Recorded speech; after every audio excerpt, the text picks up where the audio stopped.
If you want to succeed with long-term fat loss, then you need to do these 8 things and avoid these 8 mistakes. And these are the 8 most common mistakes that I hear from people all the time. I applaud you for being somebody who's actually trying to lose fat, but I want to make sure that you're not making these very bad mistakes that are sabotaging your process, making it way too hard, and causing you to fail at keeping the fat off for the long term. I want you to be successful because it's going to benefit your kids, it's going to benefit your family, and I don't want you to waste your time.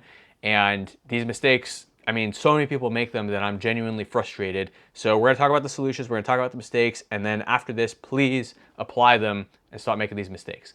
The first mistake is going way too low in your calories way too early on. People will jump on, you know, 1,000 calorie diet, 800 calorie diet, 1,200 calorie diet, something super, super low, and this is just a fatal mistake, okay?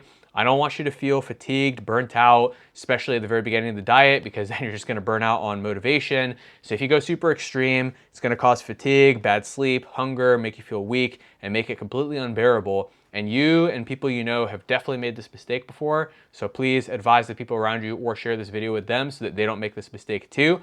I had a client named Maz, okay, and I also had a female client, but she has asked her name to be confidential. Did not give me permission to share her name. You know, again, we respect all clients' privacy. Maz, mashallah, he was trying really hard on a 1,300 calorie diet. What we did was we reverse dieted him to, I believe it was either 1,800 or 1,900 calories, and mashallah, he had been stuck around 150. He finally was able to start dropping weight after that. And he's not like a super tall guy, so 150, you know, mashallah. And he was working with another coach too who had him on that 1,300 calories. Terrible thing. Very similar with our female client whose name started with J. She was actually stuck in the mid 200s and didn't finally lose, you know, 20 pounds in 90 days and kept losing from there until we actually reverse dieted her from like 1,200 or 1,300. That again, she was doing this with another coach, and then she was finally able to lose weight. So it frustrates me that even coaches, even so-called fitness professionals are putting people on these excessively low-calorie diets. And I have more videos on how to do a reverse diet, all that stuff you can check out after this. But the best thing is just avoid making that mistake that messes up your metabolism in the first place and messes up your sustainability.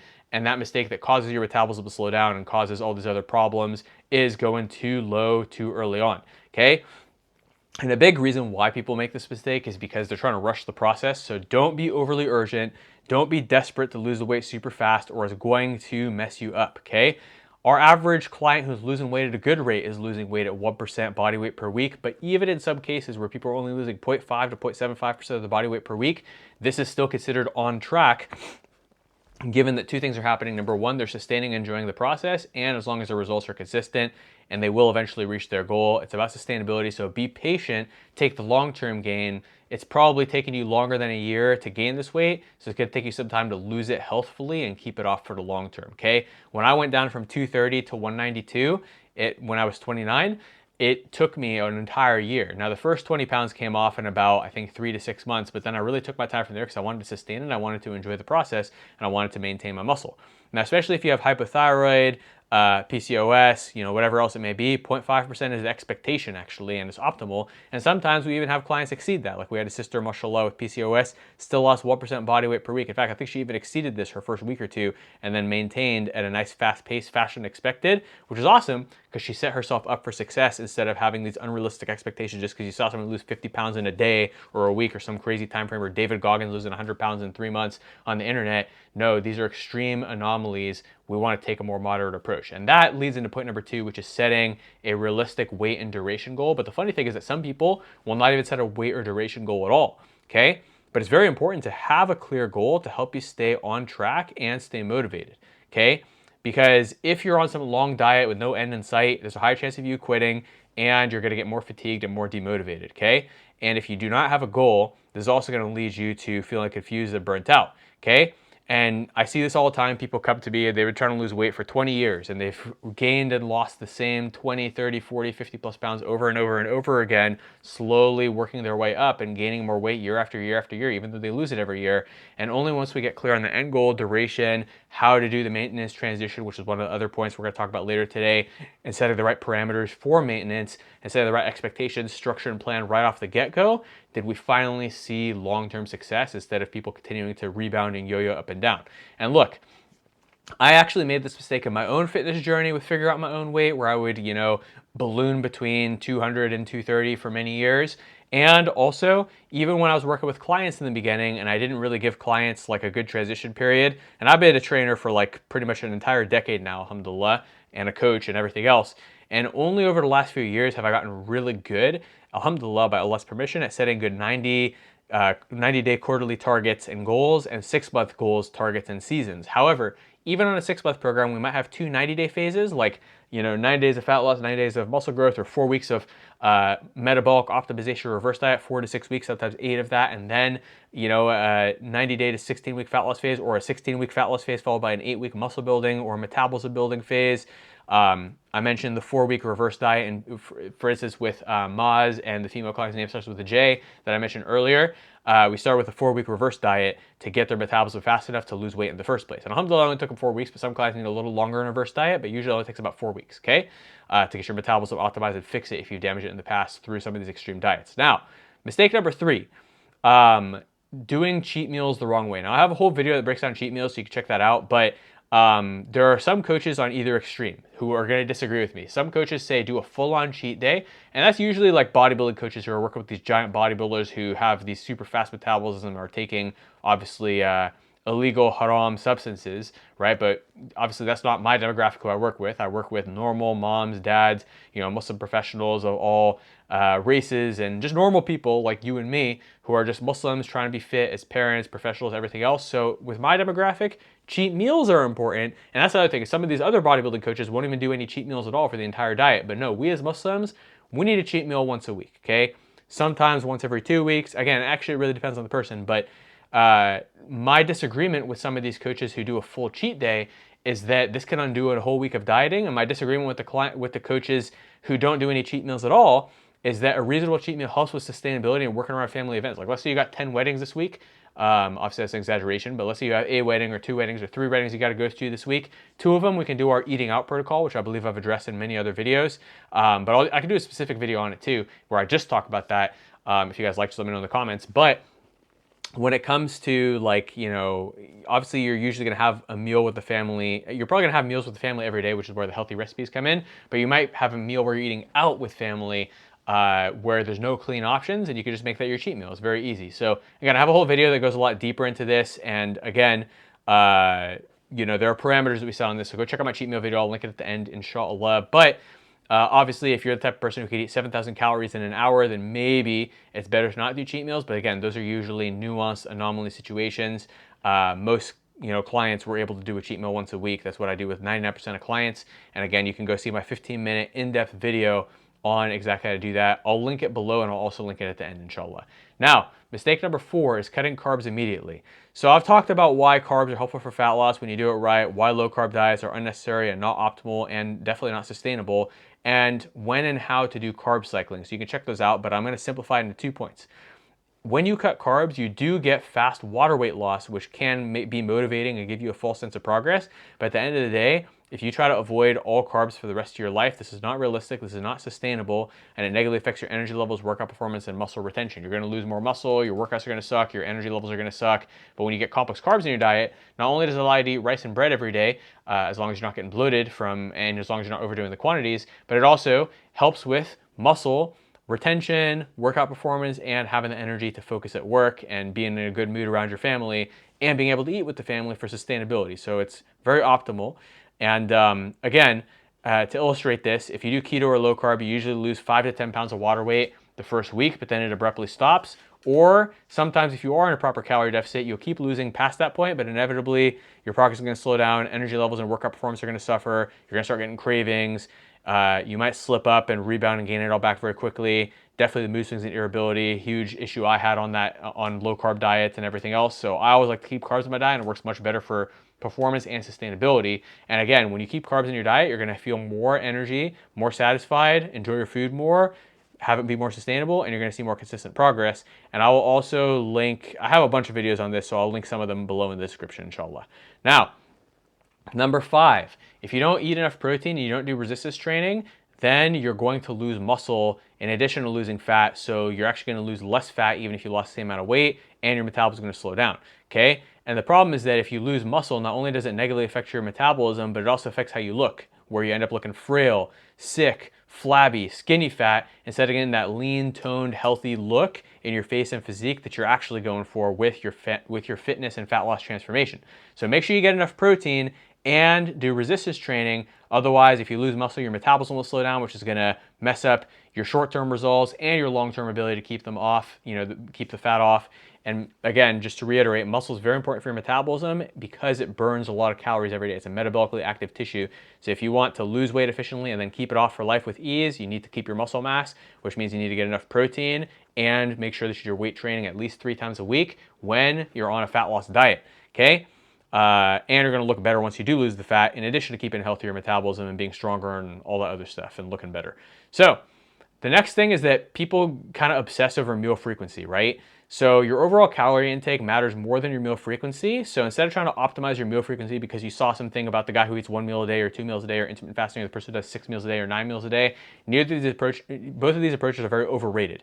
Studies show no difference in fat loss based on the number of meals eaten per day as long as calories are equal. However, studies do show that protein absorption and synthesis for muscle retention, muscle growth is better if you get 3 separate feedings as opposed to 2.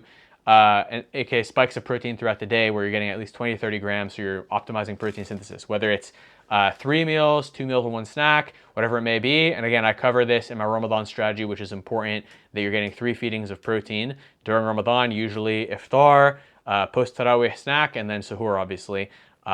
So again, we can talk about that when Ramadan comes around, inshallah, in my Ramadan strategy videos, which we already have some up as well. Now, if so let's say that you like doing 1 meal a day for convenience sake, or you like doing intermittent fasting for convenience sake, but you end up feeling really hungry and low energy. It's better to just eat a normal meal frequency, like 3 meals a day, breakfast, lunch, and dinner. Okay, and likewise, some of these bodybuilders say you need to eat 6+ meals a day, but if that makes you feel burnt out and stressed about getting all your meals in because you have to eat every 2 to 3 hours, which is annoying for your workflow and just your life, and having to, it's just annoying.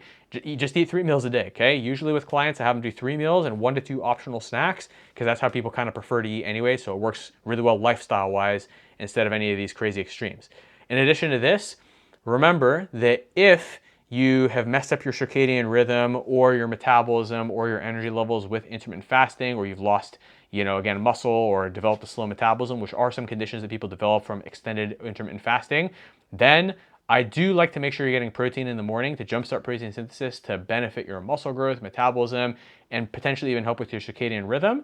And likewise, I advise not to eat something heavy and leave too many calories for late at night. Otherwise, it's going to mess with your digestion before you go to bed, and that's going to affect your sleep. And sleep's super important for your health, energy, quality of life, and fat loss. And that could be mistake number 9, is that people don't sleep enough. Okay, so you can add that as a bonus on today's training. Now, mistake number 7, this is an interesting one. So some people, when they start like a fitness journey, they're like, okay, I'm going to cleanse everything. I'm real motivated to do this cleanse. Boom. So they stop drinking diet soda and sparkling water, especially because there's a lot of myths out there about artificial sweeteners, carbonation. Even people are like, oh, the bubbles mess you up. No, the bubbles don't mess you up, okay? People avoid chewing sugar-free gum. People try to cut out caffeine, but those 3 things are really helpful, okay?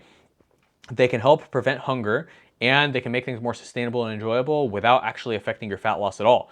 In fact, because they help you to avoid eating things off plan and hunger and cravings, they can actually help your fat loss, and they don't negatively affect it at all. Okay, and you're going to be cleansing anyways because you're going to be drinking more water, getting more fit, losing body fat, improving your metabolism. So don't worry, you don't need to make things hard on yourself for no reason. You're only increasing your chances of slipping up and failing and making yourself miserable instead of enjoying the process and maximizing your chances of success. Okay, so now some nuances. Some people do notice they get bloated from aspartame, so if that's the case, then just use other artificial sweeteners or natural sugar-free sweeteners. Stevia leaf, of course, most stevia products don't just have raw stevia leaf, but if you eat straight raw stevia leaves off the stevia plant, that could affect your pregnancy and fertility. But the stevia extract typically used in products like Truvia and other like stevia sweetened things, it's called, I don't even know how to pronounce this, ribaudioside A, okay? It's fine. Research shows that it's safe for pregnancy, everything else, which was a concern I used to have with stevia until I looked into it. Now, the last mistake people make is they don't know how to transition off. And this is actually probably one of the most important points, because anybody can lose weight, but the way you transition off determines whether you're going to keep it off. Okay, and of course the way that you lose the weight too is very important, but in addition to that, it's equally important that you transition off properly. And so there are 3 things you can do. You can do a maintenance phase, you can do a reverse diet phase, or you can do a muscle building phase, and all 3 of these things help you to retain your fat loss. So here's the problem though, is if you don't do any of those three things, you just finish a diet and you're like, okay, cool, now time to just go back to eating normally. Number one, your fat loss process should have been sustainable enough that you don't feel this desire to rebound and eat quote unquote normally, which means unhealthy for most people. Okay, instead, we need a proper maintenance, muscle building, or reverse diet phase after we finish fat loss to help to solidify the fat that you've lost, get your metabolism back to normal baseline, and prevent rebound. And again, when you and then once you transition to maintenance, then you can eventually transition to like a lifestyle, effortlessly keep the fat off for life phase where you don't even have to think about anything anymore. Okay. So the reason why this is important is that right after you finish a diet, your body is most primed to regain weight quickly as far as your hunger, your metabolism, everything else. So when you do a maintenance phase, this helps to bring down those hunger hormones, bring up the satiation hormones, and bring your metabolism back up to prevent this rebound. So you still need to be intentional after you lose the weight in whichever of these three phases you do to get your metabolism back to baseline. Okay. It's just like how if you just touch something dirty, your hands are primed to, if you eat something with your dirty hands, you're primed to get sick. You got to wash your hands first. This is the same thing. We got to kind of wash ourselves of the diet by fixing our metabolism and hunger hormones so that we don't rebound and gain all the weight back. So just a quick review of everything we said today. Start with a moderate, sustainable, reasonable deficit and reasonable, realistic targets for sustainable fat loss. Set a specific goal and time frame based on these realistic weekly targets and averages. Watch my cheat meal video. I'm gonna link after this, inshallah, for more details on how to do the cheat meals properly. Don't cut carbs immediately. Lose as much weight as you can on the highest carbs possible before even doing any kind of carb cycling. And even then, we don't necessarily want to go that low in carbs. And there are some cases where we might start with carb cycling to reduce your appetite right out the gate. But usually the foods are so filling that we typically use the complex carbs that we only need to do this like maybe 1% of the time maximum. Even for people with like diabetes who we need to get their insulin sensitivity up, no, we still keep carbs in the diet because calorie deficit alone already improves your insulin sensitivity, especially with weight training. Speaking of which, number 5, make sure you're eating enough protein, which I have a protein video where I talk about how much protein to eat, how to get it in. Okay, so I can link that as well at the end here, inshallah. And resistance training, make sure you're doing that 3 times a week. I also have a resistance training for beginners video, so we can do that too, and for advanced. Number 6, make sure that you're eating a meal frequency that makes sense for you, usually 3 meals a day and 1 to 2 snacks per day. Makes it a lot easier. Number 7, you can keep diet sodas, you can keep sugar-free gum, and you can keep caffeine if you're already a caffeine drinker. Now, if you don't drink caffeine, you don't have to start, but if you already do, then no need to make any changes there. And make sure you do a transition phase. These are the keys. And if you're worried that this is too many things to try to do on your own, you're still worried about failing, or maybe you're not necessarily worried about failing, but you know it'd be way better if you had a coach, accountability, structure, expert tailored guidance, and support for your specific situation along the way, then I will attach the info on our coaching program and self-paced programs below. Inshallah, I'll see you in the next video. I'll link the ones promised here. I'll link the coaching below. And inshallah, whichever way you need to be helped, let's achieve these goals. Let's inspire your kids. Let's get healthy. Let's please Allah by taking care of the body that He's given us. May Allah make you successful. Ameen. And inshallah, I'll see you in the next video. Assalamu alaikum wa rahmatullahi wa barakatuh.